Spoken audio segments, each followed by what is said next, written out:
একজন মহিলা তিনি হাঁটতে হাঁটতে গেলেন জেলখানার ভিতরে, ফিরে আসলেন একেবারেই অর্ধ লাশ হিসেবে।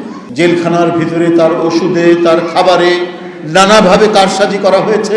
তিনি যাতে তিলে তিলে ক্ষয়ে ক্ষয়ে তিনি নিঃশেষ হয়ে মৃত্যুর মধ্যে ঢলে পড়েন, সেই ব্যবস্থাটাই সেদিন করা হয়েছে। এটি একটি পরিকল্পিত হত্যাকাণ্ড। দেশনেত্রী বেগম খালেদা জিয়ার এই মৃত্যু। বেগম খালেদা জিয়া তিনি একদিকে যেমন ধর্মপ্রাণ মানুষ, আরেকদিকে তিনি আধুনিক মানুষ, আরেকদিকে অসাম্প্রদায়িক মানুষ। তিনি এমন এক জাতীয় নেতা, তার আশ্রয়ে প্রত্যেকটি ধর্ম বর্ণের মানুষ তারা আশ্রয় পেত।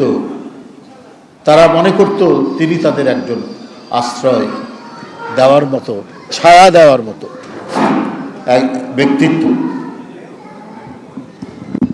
তিনি আজ চলে গেলেন আমাদের কাছ থেকে। মানে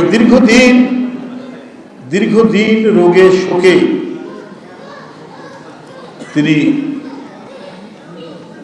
একেবারেই মানে গভীরতর অসুস্থ হয়ে পড়লেন, তারপরে চলে গেলেন। তার এই চলে যাওয়া, তার এই মৃত্যু, আমি মনে করি এটি একটি হত্যাকাণ্ড শেখ হাসিনা।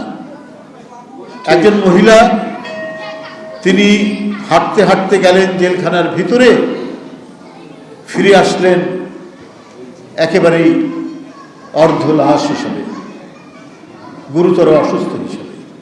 তার মানে জেলখানার ভিতরে তার ওষুধে, তার খাবারে নানাভাবে কারসাজি করা হয়েছে।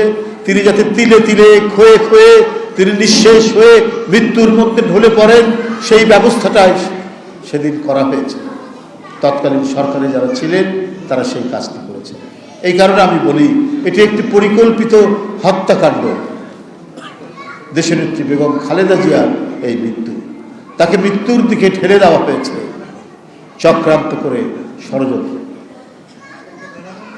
এইরকম যে কথা সুব্রত দা বলেছে, সজ্জন মানুষ, মৃদুভাষী মানুষ, স্বল্পভাষী মানুষ। আমরা দেখেছি কোনো রাজনীতিবিদ প্রচণ্ড কটূক্তি করছেন তাকে,